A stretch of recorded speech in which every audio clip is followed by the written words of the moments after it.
ఆదికాండము 40వ అధ్యాయం చెరసాలలో ఉన్న యోసేపు ఫరో అధికారుల కలలకు భావం చెప్పడం గురించి వివరిస్తుంది. ఈ అధ్యాయం యొక్క ముఖ్య సారాంశం ఇలా ఉంది. ఐగుప్తు రాజైన ఫరో మీద అతని పానదాయకుడు మరియు పిండి వంటలవాడు తప్పు చేయగా ఫరో వారిని యోసేపు ఉన్న చెరసాలలోనే బంధించాడు. ఒకే రాత్రి ఆ ఇద్దరు అధికారులు వేర్వేరు కలలు కన్నారు. ఉదయాన్నే వారు కలత చెంది ఉండటం చూసిన యోసేపు, భావం చెప్పుట దేవుని ఆధీనంలోనే ఉంది కదా, అవి నాకు చెప్పండి అని అడిగాడు. పానదాయకుని కల ఇలాగ చెప్పాడు. అతని కలలో ఒక ద్రాక్షావల్లికి 3 కొమ్మలు ఉన్నాయి. అతను ఆ ద్రాక్ష పండ్ల రసాన్ని ఫరో గిన్నెలో పిండి రాజుకు ఇచ్చాడు.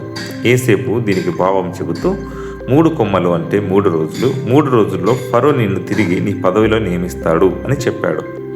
అలాగే తనకు సహాయం చేయమని, తనను ఈ చెరసాల నుండి విడిపించమని కోరాడు. పిండి వంటల వాని కల ఈలాగున ఉంది. తన తలపై 3 తెల్లని గంపలు ఉన్నాయని, పై గంపలోని పిండి వంటలను పక్షులు తింటున్నాయని అతను చెప్పాడు. యోసేపు దీనికి భావం చెబుతూ, 3 గంపలు అంటే 3 రోజులు, 3 రోజుల్లో ఫరో నీ తల తీయించి నిన్ను ఉరివేయిస్తాడు, పక్షులు నీ మాంసాన్ని తింటాయి అని చెప్పాడు. 3వ రోజున ఫరో పుట్టినరోజు వేడుకలో యోసేపు చెప్పినట్లే జరిగింది. పానదాయకుడు తన పదవిని తిరిగి పొందాడు. పిండి వంటలవాడు ఉరి తీయబడ్డాడు. యోసేపు తనకు చేసిన మేలును పానదాయకుడు గుర్తించుకోకుండా అతనిని మర్చిపోయాడు. యోసేపు మరో 2 సంవత్సరాలు చెరసాలలోనే గడపవలసి వచ్చింది.